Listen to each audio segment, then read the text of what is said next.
Hi. Hope everyone is doing well. So this is not going to be an algorithm video. This is not going to be a video that is particularly cleverly edited. This script is not going to be particularly eloquent, but it is at least my thoughts as well collected as they can be. I decided to give this video a couple of days because I honestly have a pretty hard time doing reaction content. And I felt like if I made it any sooner, this would feel more like a reaction and sort of less like a semi-organized take on what's going on and where we can go from here. In case you couldn't tell, this video is about the 2024 presidential election that happened 2 nights ago. I've spoken a bit on this channel before about electoralism, and I do think it's particularly relevant here because it's clear to me and to a lot of people right now that we have to reckon with the true makeup of the American electorate. Because Kamala Harris lost by a lot. This is a truly embarrassing loss. I'm sure you've already seen this map, or have been made aware of the fact that she didn't even win the popular vote. Trump will call this a landslide, and I don't even think that's a major exaggeration. And I'm not just saying this as some liberal virtue signal. I do believe these results to be wholly representative of the will of the electorate. But the thing about all this is Trump got pretty much the same number of votes in this election as he did when he lost in 2020. And so what we have to accept is the fact that we saw a massive underperformance from Kamala as a candidate. Obviously, we knew going into the election that many people from all points along the political spectrum have a number of issues with Kamala Harris, with, of course, perhaps the most infamous issue being her and Joe Biden's unwavering support of Israel. And if you've watched me long enough, you'll know that I tend to carry the philosophy of voting for the better candidate rather than the ideal candidate. But part of me has to wonder how much worse it can possibly get before we actually see some change within the Democratic Party.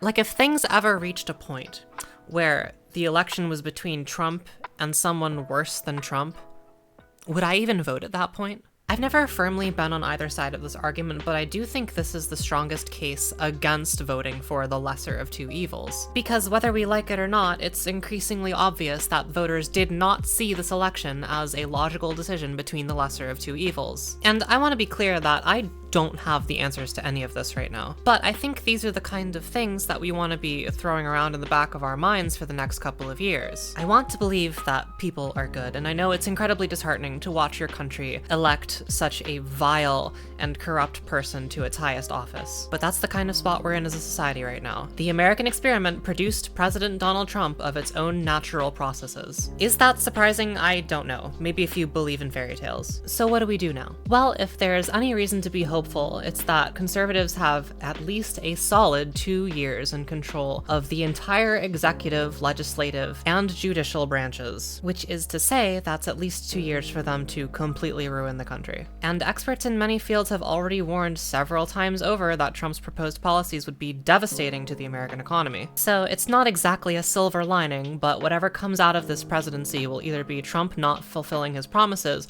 or Trump fulfilling his promises and destroying the American economy, which we can only hope translates into a loss of faith in the Republican Party. And we definitely need that because the Democrats' loss in this election was frankly incredibly embarrassing. But I think what I said earlier is true. We do not live in an electorate where votes are informed and logical. Understand that the best conservative analysts know this, because to a populace that votes in an informed and logical manner, left-wing policy is a no-brainer. But what the Republican Party knows best of all, and something that Democrats are seemingly purposely ignorant about, is that we live in an electorate that votes based on nothing more than vibes. We live in a vibe-based electorate. And believe me, I know I'm not the first person to say this, but I do want to be someone who says this. Because this idea that people don't choose a politician, they choose a person, is fundamentally incompatible with rational thought, and yet, it's the world that we live in. It's time we start acting like it. But until then, I'll be hunkering down in my deep blue state with my free healthcare and legal marijuana and right to an abortion, and good luck to you if you can't say the same.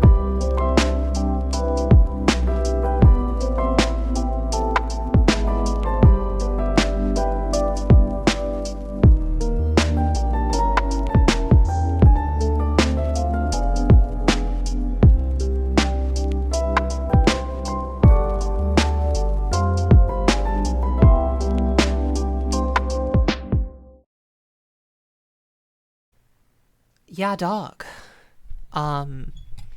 This is the test recording.